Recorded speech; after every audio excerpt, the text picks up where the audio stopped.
आप सभी को नमस्कार। स्वागत है आपका आज के सेशन पे। आज के सेशन में हम लोग करने वाले हैं कंप्यूटर का एक प्रैक्टिस सेट। ये जो है पार्ट 1 होने वाला है। इसमें हम लोग टोटल 25 एमसीक्यूज को कवर करेंगे। ये हमने स्पेशली बनाया हुआ है आपके हॉस्टल वार्डन के एग्जाम के लिए। तो ये स्पेशली हॉस्टल वार्डन के लिए ही है। तो जो कैंडिडेट हॉस्टल वार्डन की तैयारी कर रहे हैं वो इस पूरे 25 क्वेश्चन को ध्यान से देखिएगा और साथ में अटेम्प्ट करने का प्रयास करिएगा। इससे आपको पता चल पाएगा कि कंप्यूटर में आपकी पकड़ कितनी है, क्योंकि कंप्यूटर का वेटेज काफी ज्यादा है और इस वजह से हम लोग इसको 50 के सेट पे ला रहे हैं और ऐसे ही कंटिन्यू और भी कंटिन्यू आपके सेट आते रहेंगे। तो जो चैनल पे नए होंगे वो चैनल को सब्सक्राइब जरूर कर लीजिएगा। चलिए वीडियो को शुरू करते हैं और टोटल पूरे 25 क्वेश्चन देखते हैं। और वीडियो शुरू करने से पहले जैसा आप सबको पता है, हॉस्टल वार्डन का एक हमारा ऑनलाइन टेस्ट सीरीज चल रहा है ऑलरेडी। इसके बारे में ज्यादा डिटेल आपको फर्स्ट कमेंट पे मिल जाएगा। फर्स्ट कमेंट पे मैंने ऐप का जो लिंक है उसे पिन कर दिया है। आप 199 के प्राइस पे पुराना जो टेस्ट सीरीज नंबर 1 है और टेस्ट सीरीज नंबर 2 है, दोनों को अवेल कर सकते हैं। तो ज्यादा जानकारी के लिए आप फर्स्ट कमेंट से इसको जाकर के परचेज कर सकते हैं।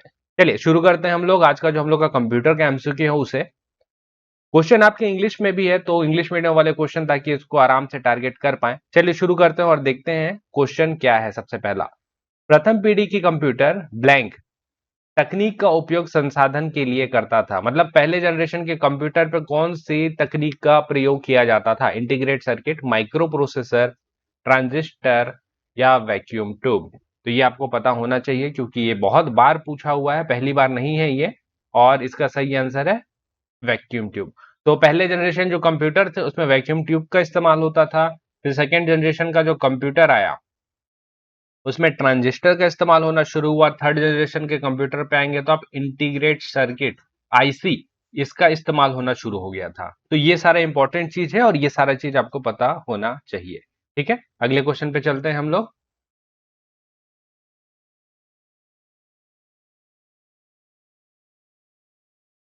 चलिए अगला क्वेश्चन है आप लोगों के लिए कि इनमें से कौन सा सीपीयू का भाग नहीं है? ऑप्शन देखते हैं क्या क्या है। मेमोरी, कंट्रोल यूनिट, एएलयू या इनपुट यूनिट। तो इनमें से कौन सा इसका सही आंसर हो जाएगा? पहले आंसर करते हैं उसके बाद इसकी डिटेलिंग पे चलेंगे। तो सही आंसर है इसका option number D. Input unit जो होता है वो सीपीयू का भाग नहीं होता। बाकी और कुछ चीजें जैसे देखते हैं एएलयू, इसको ध्यान रखिएगा, ये कंप्यूटर का बहुत ही इंपॉर्टेंट हिस्सा होता है एएलयू। इसको बोलते हैं हम लोग arithmetic logic unit. Control unit CPU को कंट्रोल करने के लिए होता है। मेमोरी, मेमोरी भी दो प्रकार की होती है, आप पढ़ेंगे। एक रहता है प्राइमरी मेमोरी, पी से इसको डिनोट करते हैं हम लोग, और एक दूसरा रहता है सेकेंडरी मेमोरी जिसको हम लोग एस से डिनोट करते हैं। प्राइमरी मेमोरी कंप्यूटर के अंदर ही मिल जाएगा आपका। सेकेंडरी मेमोरी जो रहेगा हम लोग अलग से इसको ऐड ऑन कर सकते हैं। जैसे हम लोग किसका बात करें, मेमोरी कार्ड का बात कर लें, ये सारा चीज जो रहता है वो सेकेंडरी मेमोरी रहता है। अगला क्वेश्चन है, निम्नलिखित में से किसकी मदद से इंटरनेट उपयोगकर्ता को देश भर से संदेश भेजना और प्राप्त करने में मदद करता है? अराउंड द वर्ल्ड, मतलब पूरे वर्ल्ड से कहां से आपको संदेश भेजने में मदद मिलता है, भेजने और प्राप्त करने में? World wide web, URL, website या ईमेल? इसका जो सही आंसर है, ठीक है सही सोचा है आपने, ईमेल। ईमेल इसका सही आंसर हो जाएगा। ईमेल के जरिए ही आप पूरे विश्व भर में कहीं भी संदेश भेज सकते हैं और प्राप्त कर सकते हैं। चलिए ये हो गया। और एक और चीज देख लेते हैं, जैसे www। अब जब हम इसकी बात कर ही रहे हैं तो आपको पता होना चाहिए कि इसके फाउंडर कौन है। तो इसके फाउंडर है टिम बर्नर्स ली। ये नाम ध्यान रखिएगा, एग्जाम में पूछा जा सकता है। यूआरएल का फुल फॉर्म बहुत बार पूछा हुआ है। तो यूआरएल का फुल फॉर्म होता है uniform service locator. Uniform service locator, uniform service locator इसका फुल फॉर्म होता है। अगले क्वेश्चन पे चलते हैं। Which is not the type of input device? Input device कौन सा नहीं है? माउस, कीबोर्ड, प्रिंटर या कैमरा? सही आंसर करेंगे पहले। तो इसका ऑप्शन नंबर सी, प्रिंटर, सही आंसर हो जाएगा। सबसे पहले इनपुट और आउटपुट को हम लोग समझते हैं। इनपुट डिवाइस का मतलब क्या होता है? वो डिवाइस जिसका आप उपयोग कर रहे हैं तो आपको जो प्रक्रिया रहेगी, है ना, जो क्रिया रहेगी वो कंप्यूटर के अंदर दिखेगी। देखिए जैसे मैंने अभी डिजिटल पेन पकड़ा हुआ है, अब मैं लिख रहा हूं कहां पे? कंप्यूटर के बाहर लिख रहा हूं, अपने टैबलेट पे लिख रहा हूं। लेकिन आपको रिफ्लेक्ट कहां हो रहा है? लैपटॉप के अंदर, अभी आपकी स्क्रीन के अंदर, फोन के अंदर आप जो देख रहे हैं। तो ये जो भी प्रक्रिया रहती है जिससे हम लोग कुछ भी डेटा डालें और वो कंप्यूटर के अंदर दिखे, उसको हम लोग इनपुट डिवाइस बोलते हैं। कीबोर्ड में टाइप करेंगे अंदर दिखेगा, माउस चलाएंगे ये कर्सर आपको अंदर दिखेगा, तो ये तीनों तो बिल्कुल नहीं होंगे, ये दोनों तो बिल्कुल नहीं होंगे। कैमरा के साथ भी वही है, कैमरा जब आप करेंगे तो आपको फोन के अंदर दिखता है, तो इस वजह से ये भी नहीं होगा। हालांकि कैमरा को हम लोग इनपुट और आउटपुट दोनों डिवाइस बोल सकते हैं, लेकिन जो सबसे सटीक है वो है आपका प्रिंटर। प्रिंटर पेज बाहर देता है, जो बाहर की तरफ दे रहा है उसको हम लोग बोल देंगे output device. Full form of ALU, इसको थोड़ा देर पहले ही हमने देखा हुआ था, इसको हम लोग बोलते हैं option number C, arithmetic logical unit, ये इसका सही आंसर है। अगला, किस तरीके का program, which of the following program calculate numbers related to row and column, row and column से रिलेटेड चीजों को कौन कैलकुलेट करता है? Window program, spreadsheet, graphic program या वर्ड प्रोग्राम? सही आंसर है इसका option number B, spreadsheet. Spreadsheet इसका सही आंसर हो जाएगा। अगला, which one of the following is not an operating system? Linux, Windows, DOS और गूगल? ऑपरेटिंग सिस्टम पूछा है आपका ऑप्शन नंबर डी, गूगल एक ऑपरेटिंग सिस्टम नहीं है। गूगल एक सर्च इंजन है, गूगल का एक ऑपरेटिंग सिस्टम है जिसको हम लोग बोलते हैं एंड्रॉइड। एंड्रॉइड सबसे ज्यादा पॉपुलर ऑपरेटिंग सिस्टम है। विंडोज कंप्यूटर पे इस्तेमाल होता है, आप सब जानते हैं। डॉस पहले इस्तेमाल होता था, लिनक्स आज भी चलता है। तो ये कुछ पॉपुलर ऑपरेटिंग सिस्टम है। ऑपरेटिंग सिस्टम के नाम जरूर देख लीजिएगा, क्वेश्चन पूछते हैं। Which is known as the father of internet? Charles Babbage, Tomlinson, Windsurf या Bill Gates? Father of internet किसको बोलते हैं? तो ऑप्शन नंबर सी, विंडसर्फ, इनका नाम याद रखिएगा। टिम बर्नर्स-ली जो हमने देखा था इससे पहले, वो है founder triple W, W W W के फाउंडर। अगर आपसे पूछेगा तो टिम बर्नर्स-ली करिए, और फादर ऑफ इंटरनेट पूछेगा तो करिएगा विंडसर्फ। चार्ल्स बाबेज को आप सब जानते ही हैं, फादर ऑफ कंप्यूटर, कंप्यूटर का जनक के रूप में इनको जाना जाता है। और Bill Gates, father of Microsoft, father of Microsoft या फाउंडर ऑफ माइक्रोसॉफ्ट आप बोल सकते हैं। अगला, which of the following is not a type of computer on the basis of application? Analog, digital, remote या हाइब्रिड? एप्लीकेशन के आधार पे कौन सा एक कंप्यूटर का प्रकार नहीं है? तो अलग से रिफ्लेक्ट कर रहा है, अगर आप इसको नोटिस करेंगे तो रिमोट। एनालॉग कंप्यूटर होता है, डिजिटल होता है, दोनों को मिला देंगे तो हाइब्रिड हो जाएगा। A list of coded instruction is known as, coded निर्देश की सूची को क्या कहते हैं? Utility program, algorithm, computer program या फ्लो चार्ट?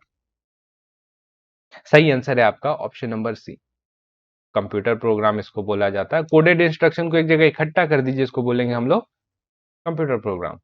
अगला क्वेश्चन है आपका, यूजर्स की सहायता के लिए किसी विशिष्ट कार्य को करने के लिए बनाए गए सॉफ्टवेयर को क्या कहा जाता है? Application software, system software, utility software या ऑल ऑफ दिस? तो इसको बोला जाता है, यूजर्स की सहायता करने के लिए बनाया जा रहा है ना, एप्लीकेशन सॉफ्टवेयर। ठीक है। अगला क्वेश्चन आप लोगों के लिए, every internet connection point has, सारे इंटरनेट कनेक्शन में क्या होता है? URL, IP address, web address या इनमें से कोई नहीं? सही आंसर है इसका option option number B, IP address होता है। जब भी आप इंटरनेट इस्तेमाल करेंगे ना, तो हर एक कंप्यूटर का अपना एक आईपी एड्रेस होता है, जिससे इसको ट्रेस करना भी आसान होता है कि किस आईपी एड्रेस से क्या चीज खुला हुआ है। ये भी हम लोग ट्रेस कर सकते हैं इनकेस अगर जरूरत पड़े तो। चलिए अगला, which of the following is not an impact type printer? कौन एक इम्पैक्ट टाइप प्रिंटर नहीं है? ड्रम, चेन, बैंड या इनमें से कोई नहीं?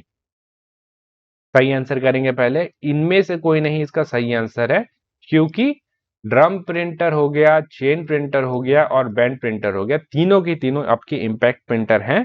इम्पैक्ट के और कुछ एग्जांपल होते हैं, वो भी आपको पता होना चाहिए। एक होता है आपका बॉल प्रिंटर, बॉल प्रिंटर आपने सुना होगा, बहुत प्रचलित नाम dot matrix, dot matrix printer हो गया। आपने सुना होगा डेजी व्हील,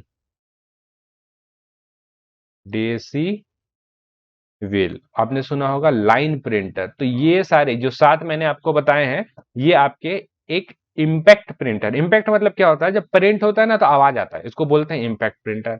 और तो इन्हीं का जस्ट उल्टा होगा एक नॉन इम्पैक्ट प्रिंटर। तो तीन इंपॉर्टेंट है, इनको आपको पता होना चाहिए। जैसे एक है आपका लेजर प्रिंटर, तुरंत निकल जाता है, पता नहीं कि चलता ज्यादा है ना, आवाज भी ज्यादा नहीं करता। एक है आपका इंकजेट, इंकजेट प्रिंटर जो रहता है ये भी आपका रहता है नॉन इम्पैक्ट। तीसरा रहता है आपका थर्मल। तो ये तीन जो हैं आपके कौन है? Non impact printer. ठीक है, चलिए अगले क्वेश्चन पे चलते हैं। निम्नलिखित में से कौन सा हाई लेवल लैंग्वेज को मशीन लैंग्वेज में ट्रांसलेट करता है? Assembler, compiler, A and B दोनों, या उपरोक्त में से कोई नहीं?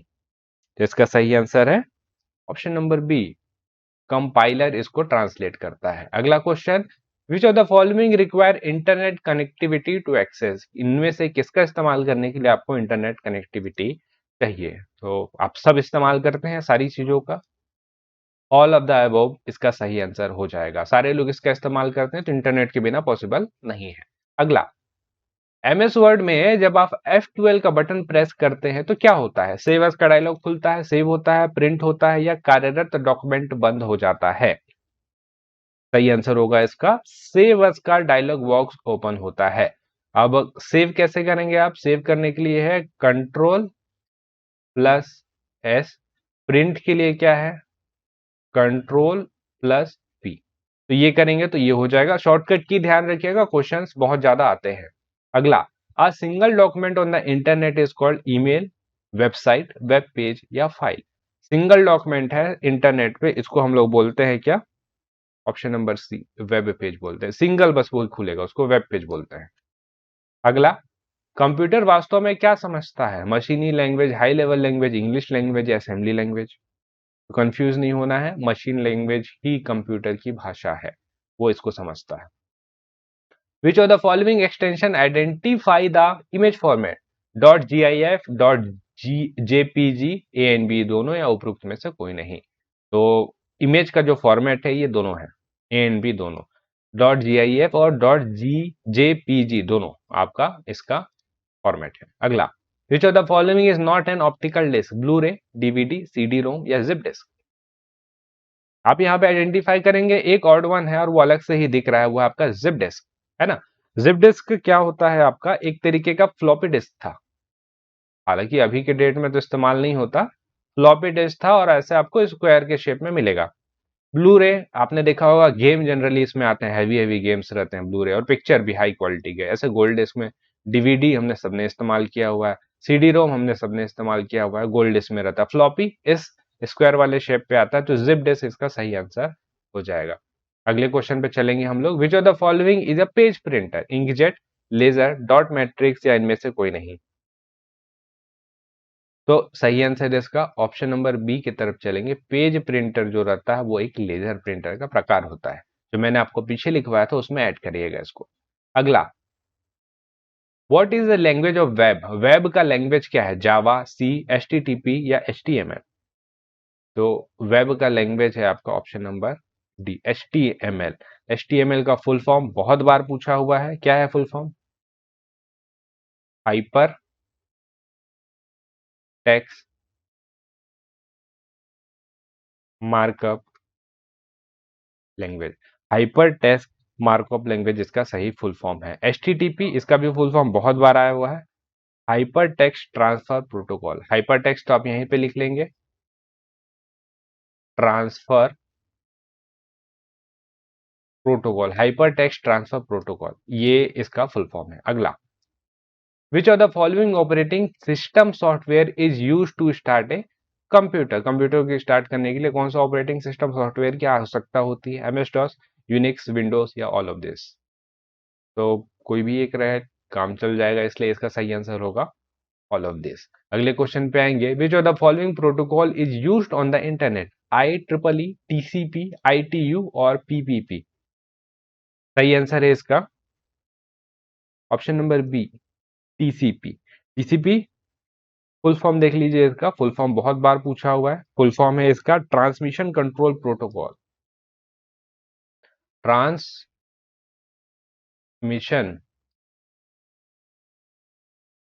कंट्रोल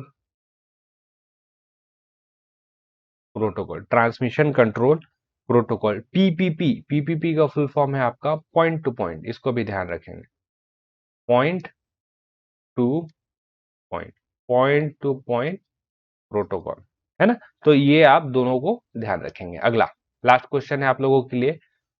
कंप्यूटर के ऑर्डर, मतलब जो ऑर्डर वो काम करता है उसका मेन ऑर्डर क्या रहता है? ये आपके पास चार ऑप्शन है, इसको एक बार देखिए और ट्राई करके देखिए। पहले मैं आपको सही आंसर बता देता हूँ। इसका सबसे पहले देखिए हम लोग इनपुट डालेंगे, फिर वो प्रोसेस करेगा, उसके बाद फिर वो आउटपुट निकाल करके हम लोग को रिजल्ट निकाल करके देगा। तो ये था कंप्यूटर का कुल 25 एमसीक्यू जिसको हमने आज किया हुआ है। अगले कल के वीडियो में हम लोग 25 और एमसीक्यूज करेंगे, उसमें इससे थोड़ा सा और हाई लेवल आपको देखने को मिलेगा। आपको मेरे को कमेंट करके बताना है कि इस 25 में आपके कितने नंबर आए, और क्या आप ऐसा ही और एमसीक्यूज देखना पसंद करेंगे तो आप चाहते हैं कि किस टॉपिक में मैं एमसीक्यूज लेकर के आऊं, ये भी आप हमें कमेंट करके बता सकते हैं। बाकी हम लोग मिलते हैं अगले वीडियो पे, और टेस्ट सीरीज का लिंक आपको फर्स्ट कमेंट में मिल जाएगा, चाहे तो आप वहां से इसको चेकआउट कर सकते हैं। मिलेंगे हम लोग अगले वीडियो पे, तब तक के लिए आप सभी का बहुत बहुत धन्यवाद।